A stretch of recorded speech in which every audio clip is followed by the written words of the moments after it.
This video is about what I think my best quality is as a GM and my worst quality as a GM.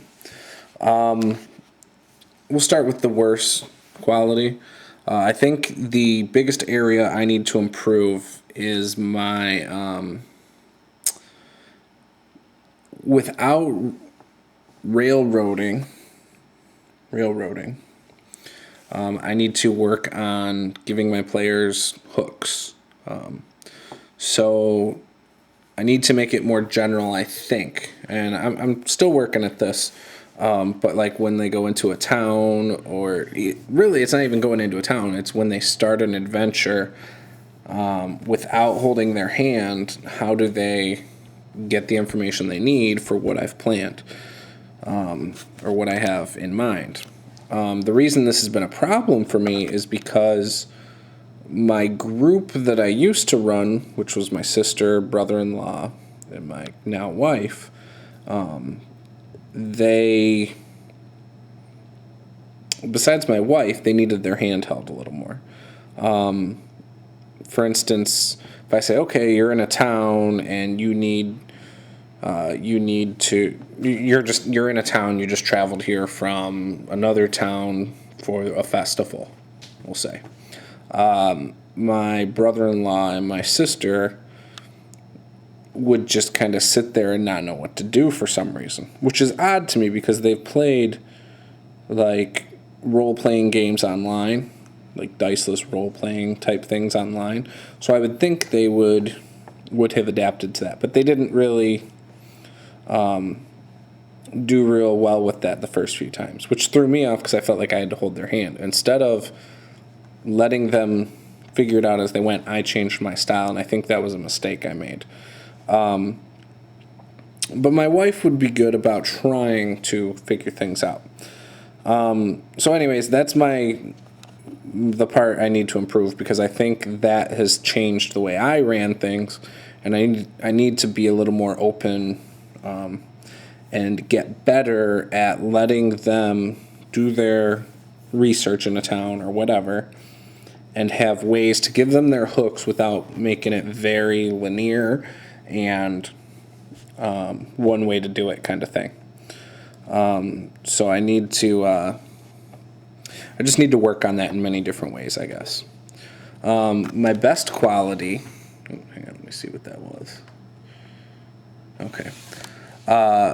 My best quality as a GM is that one of my own personal rules for myself is that I will never, when playing or running a game, I do not resort to looking at the book. If I don't remember or don't know a specific rule or ruling, I just make a ruling on the spot and we keep going. I try not to let play stop for a rule of any type. That's why I tell my players, if you're a magic user, you're responsible for knowing how your spells work. If you're thinking of using a spell, look at it before it gets to your turn. I don't want things to stop and have to look at a book. Okay, you can look at a book all you want while we're playing. Anything I don't know at the end of a session, I go back and I'll look up. And so what I'll do is when, say I come up to a spot and I just make a ruling on something, say it's an opposed skill check or something I don't know, I will write down opposed skill check for this, and then I'll try and figure it out between sessions. If I don't really have a ruling on the spot, sometimes I'll just ask a player that's involved. I'll say, what do you think, or how would you rule this, or how would you handle this? And they would say something, and I'll just go with it, if it makes sense.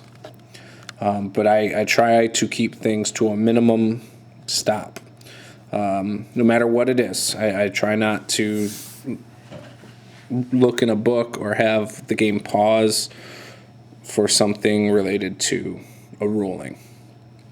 And so I think that's one of my better qualities, because it doesn't allow play to just bog down or get boring. And so I just keep things flowing and keep the pace going pretty well. So that's my best and worst quality, I think, as a GM. I've asked, other people who have played in my games, and they agree about both. So, and I asked fairly recently.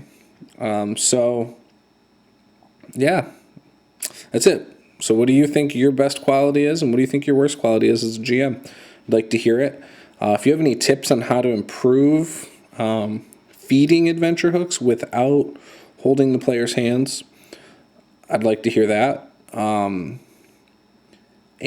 if you know of some good ways to practice this or have examples of this, again, looking for ways to improve this specific area right now. Once I get this part down, I'll move on to something else. But I think right now that's my weakest point. So I do a little bit of hand holding sometimes. And it at times can feel like railroading if my players seem stuck and don't do anything. Right now, the only game I'm running is for my wife, so it's not really an issue. But when I've run groups before and they get stuck, I seem to do a little more of the railroad and hold hands. But I know I do, and I know it's something I want to work on, and so I'm looking for ways to improve it. So that's it. Thanks. Bye.